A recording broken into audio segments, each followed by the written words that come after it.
तर नमस्कार बांधवांनो। तर ह्या वर्षामध्ये मराठा समाजाचं जे आंदोलन चालू होतं ते पूर्णतः आक्रमकपणे चालू होतं। पण ज्यावेळी लोकसभेच्या निवडणुका आल्या त्यावेळेस सर्वात जास्त फायदा हे महाविकास आघाडीला झाला। कारण आपल्याला मराठा समाजाला ही महायुतीला चांगली अद्दल घडवायची होती। महायुती ही आरक्षण देण्याच्या तयारीत नव्हती, म्हणून आपण महाविकास आघाडीला मतदान केलेलं होतं। पण ह्या मतदान केलं असतानाही सर्वात जास्त फायदा हे शरद पवार गटाला आणि समज उद्धव ठाकरे यांना झाला। कारण काँग्रेसचा तर विषय वेगळा झाला, त्यांना दिलं मतदान, आपण त्यांनाही मतदान केलं। पण आता सध्याच्या काळात जर मराठा आरक्षणाविषयी बाबतीत बोलायचं म्हणलं तर आता महाविकास आघाडीमधील काँग्रेसची जर पूर्णतः वेगळी भूमिका आहे। आणि आता आपल्याला असं करायचं आहे की जर शरद पवार जर उद्धव ठाकरे हे जर मराठा आरक्षणाला ह्यांचा ओबीसीतून आरक्षण देण्यात जर पाठिंबा असेल तरच ह्यांना मतदान करायचं आहे। कारण ह्यांची आता खूप लाड झालेत, आपण ह्यांना खूप मोठं डोक्यावर घेतलं, त्याच्यामुळे आता ह्यांना अशा गुदगुल्या व्हायला लागल्यात। कारण ह्यांना असं वाटायला लागलं की उद्धव ठाकरे आणि शरद पवारांना असं वाटायला लागलं की आता आपल्याला लोकसभेला मतदान मराठ्यांनी आपल्यालाच केलं, म्हणजे आता विधानसभेला हे आपल्यालाच करतील असा भ्रम हे उद्धव ठाकरे आणि शरद पवार गटाला झालेला आहे। त्याच्यामुळे ह्यांचा भ्रम आपल्याला पूर्णतः डोक्यातून काढायचा आहे। कारण दनादन ह्यांना जाब विचारायचेत, डायरेक्ट ह्यांना घरी जाऊन शांतपणे कायदा आणि सुव्यवस्थेचं उल्लंघन होणार नाही हे सर्व गोष्टीचं पालन करून त्या ठिकाणी त्यांच्या डायरेक्ट घरी जाऊन त्यांना विचारायचं आहे मराठा समाजाने डायरेक्ट तुमचा मराठा समाजाला ओबीसीतून आरक्षण देण्यास पाठिंबा आहे का? ते बोलतील काय बोलतील माहिती आहे का? मराठा आरक्षणाला पाठिंबा असं बोलतील, पण कोणतं स्वतंत्र आरक्षणाला 50%च्या वरच्या असं जर बोलत असतील तर डायरेक्ट सांगायचं आम्ही तुम्हाला मतदान करणार नाही। त्यानंतर डायरेक्ट ते जर म्हणले ओबीसीतून आरक्षण देण्यास पाठिंबा आहे, त्यांच्याकडून डायरेक्ट बॉन्डवर लिहून घ्यायचं, सही शिक्के सगळे मारून त्यांच्याकडून बॉन्डवरती लिहून घ्यायचं, तरच मतदान करायचं। अन्यथा ह्यांची आणि आपला काही संबंध नाही आणि काही गरज नाही ह्यांना मतदान करायची। ह्यांचे खूप आपण लाड पुरवलेत, ह्यांना आपण डोक्यावरती घेतले, आता हेच आपल्या डोक्यावरती बसलेत आणि डोक्यावरती आपल्या पार मुतायला लागलेत। कारण एवढी वेळ ह्यांच्यावरती आपल्यावरती आणलेलं आहे ह्यांनी। कारण शरद पवार बोलते तर हे काय बोलते ते असं बोलायला लागले शरद पवार मीडियावरती। कारण एखाद्याच्या तोंडात कसा मावाचा बोकना असतो तोंडात, आणि ते बोलताना कसा त्याचा आवाज येतो आणि तो कोणालाच काही समजत नाही, असा शरद पवारांचा आवाज आता मीडियामध्ये यायला लागला आहे। म्हणजे आता मला एक वैयक्तिक मला त्यातलं ते काय शरद पवार बोलतात हे मला काय समजायला तयार नाही।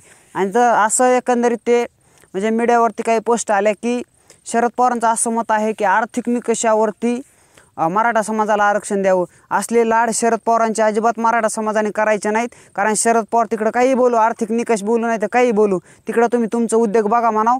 ओबीसीतून आरक्षण देण्यास पाठिंबा आहे का हे विचारा, तिकडं आर्थिक निकष आणि तसला निकष कोणता निकष आम्हाला तसलं नादी लावायचं काम शरद पवारांनी करू नये आणि उद्धव ठाकरेंनी करू नये। उद्धव ठाकरे तर कोणत्या घरात बसलेत, कोणत्या कोपऱ्यात आहेत ते अजून काय दिसायला तयार नाही, त्यांचं तोंडही दिसायला तयार नाही। त्याच्यामुळे उद्धव ठाकरेंची काय भूमिका आहे ती अजून काही स्पष्ट कळायला तयार नाही। त्याच्यामुळे ह्यांचे लाड आता बास करा, डायरेक्ट ह्यांना जाब विचारा, ह्यांच्याकडून बॉन्डवर लिहून घ्या। अन्यथा डायरेक्ट 29 तारखेला जरांगे पाटील बोललेले आहेत, जर हे महायुती आणि महाविकास आघाडी जर एकाच माळीचे मणी असतील तर डायरेक्ट आपल्याला राजकारणामध्ये गेल्याशिवाय पर्याय नाही। त्याच्यामुळं जरांगे पाटील आता 29 तारखेला जर हे महाविकास आघाडी जर 29 तारखेपर्यंत जर हे काही निर्णय घेत नसतील, ह्यांची भूमिका स्पष्ट करीत नसतील, सरळ जरांगे पाटलांनी डायरेक्ट उमेदवार उभा करायला पाहिजे आणि निवडणूक लढवून आपण सत्तेत गेल्याशिवाय ह्यांची झोप उडणार नाही, त्याशिवाय ह्यांची जाग जाणार नाही। त्याच्यामुळं आपण योग्य ते आपल्याला अजून वेळ विधानसभे जोपर्यंत निवडणुका होत नाही तोपर्यंत ह्यांना जाब विचारायचेत। सरळ कोणता आमदार असू नाही तर खासदार असू ते कोणाला सोडायचं नाही, डायरेक्ट सरळ ह्यांना जाब विचारायचे तर आणि डायरेक्ट सांगायचं की तुमचा ओबीसीतून आरक्षण देण्यास पाठिंबा आहे का, तरच ह्यांना मतदान करायचं आहे। हे तुम्हाला मी वारंवार सांगतोय, कारण ह्यांनी इतक्या 70 वर्षात वाटोळं केलं आणि आताही वाटोळं करायला बसलेत। त्याच्यामुळे आता शरद पवार असतील, उद्धव ठाकरे ह्यांना खूप गुदगुल्या व्हायला लागल्यात। आता पण त्यांच्या गुदगुल्या नाही, त्यांना असं खाजायला आलं पाहिजे अशी अवस्था त्यांची करायची। कारण त्यांचे आता लाड खूप झालेले आहेत। त्यांनी फक्त म्हणते की मराठा आरक्षणाला पाठिंबा आहे असं बोलतील, पण ते पूर्णतः चुकीचं आहे।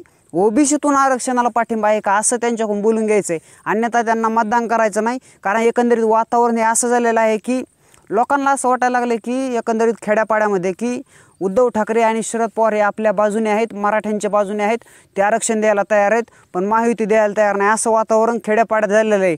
त्याच्यामुळं असं वातावरण दूर करा, ह्यांचे लाड बास करायचे आहेत आपल्याला, आणि आपली भूमिका काय ते आपल्या भूमिकेवरती ठाम राहून आपण ह्यांना भूमिका स्पष्ट करायला लावायची. कारण खूप ह्यांनी वाटोळं केलं आणि अजून आपण वाटोळं करून घ्यायला अजून काय आपण मोकळे नाहीत.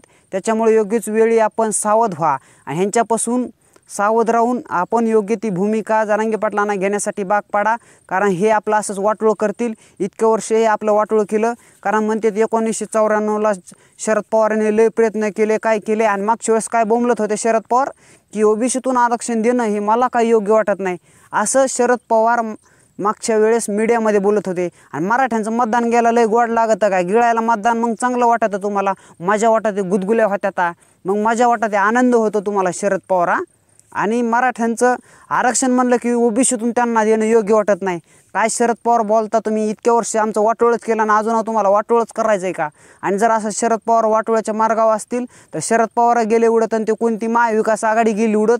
डायरेक्ट सरळ सरळ आपले उमेदवार उभ्या करायचे आणि डायरेक्ट आपली भूमिका स्पष्ट करून आपण डायरेक्ट योग्य ते निर्णय घेऊन सत्तेत उतरल्याशिवाय आपला पर्याय नाही. राजकारणात आपण सर्वांनी आल्यानंतर जरांगे पाटील जेव्हा भूमिका घेतील राजकारणात येण्याची त्यावेळेस सर्वांनी पाठिंबा द्या आणि सर्वत्र जे काय खरं सत्य परिस्थिती आहे ते सर्वपर्यंत पोचवा, खेड्यापाडी पोचवा. कारण हे काय होतं आहे, हे असं मागच्या वेळेस लोकसभेला आपण महाविकास आघाडीला मतदान केल्यामुळं आज लोकांना वाटायला लागलं की विधानसभेलाही आपण महाविकास आघाडीलाच मतदान करायचं आहे असं बोलत आहेत. पण असं होऊन देऊ नका. आपण ह्यांची जाख उघड झाल्याशिवाय, ह्यांचं डोकं ठिकाणी आणल्याशिवाय आपण शांत बसायचं नाही. हे सर्व मराठा समाजाला मी कळकळीची विनंती करतो आहे. अजिबात कायदा आणि सुव्यवस्थेचं उल्लंघन कुणी करू नका. ह्यांना जाब विचारा, बिनधास्त विचारा, पण कायदा आणि सुव्यवस्थेचं उल्लंघन होणार नाही. कारण हे बोलतात पण नंतर आपल्यावरती गुन्हे दाखल करतात. कारण म्हणतात की ह्या आंदोलकांनी अडवलं आहे त्यांच्यावरती गुन्हे दाखल करा, असे राजकारणी लोक सांगतात.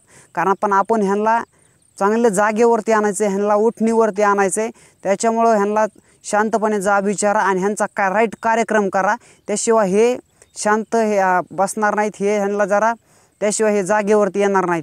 हे सर्व मराठा समाजाला मी विनंती करतोय. अन्यथा ह्यांना अजिबात मतदान करायचं नाही, कोणाचीच लाड अजिबात करायची नाही, कोणाचीच क्यू करायची नाही, कुणी काही असो. कारण असं गोड गोड बोलून मराठा समाजाची ह्यांनी वाट लावलेली आहे.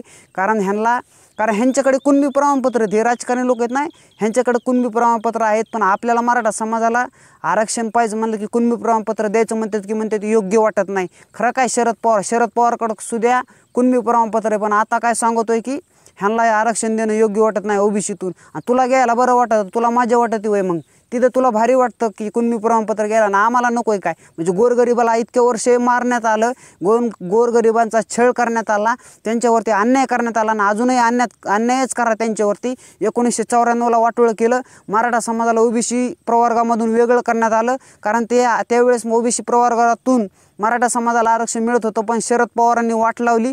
कारण मराठा समाजाला त्यातून वेगळं करण्यात आलं.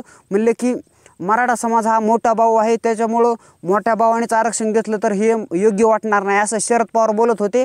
आणि आता तू केवढा बाबा, तू पण मोठाच आहेस, भाऊ आहेस ना, तुझ्याकडं तर असं तू 24 तास पैसे झोपतील एवढा तुझ्याकडे शरद पवार का पैसा आहे. आणि तू त्यावेळेस बोलतो की डायरेक्ट मराठा समाज हा मोठा भाऊ आहे, आरक्षण देणं त्यांना योग्य वाटणार नाही, बरोबर वाटणार नाही, लोक काय म्हणतील, असं शरद पवार बोलत होते. आणि तुला कोणी प्रमाणपत्र घ्यायला माझ्या वाटत तुझ्याकडे एवढा बक्कळ पैसा आहे ना, तुझ्याकडे किती प्रॉपर्टी असतील, तुझ्या किती कारखाने असतील, तुझ्याकडे किती मालमत्ता असेल, हे आम्हाला आता सांगता यायचं नाही, आम्ही हिशोब लावू शकत नाही.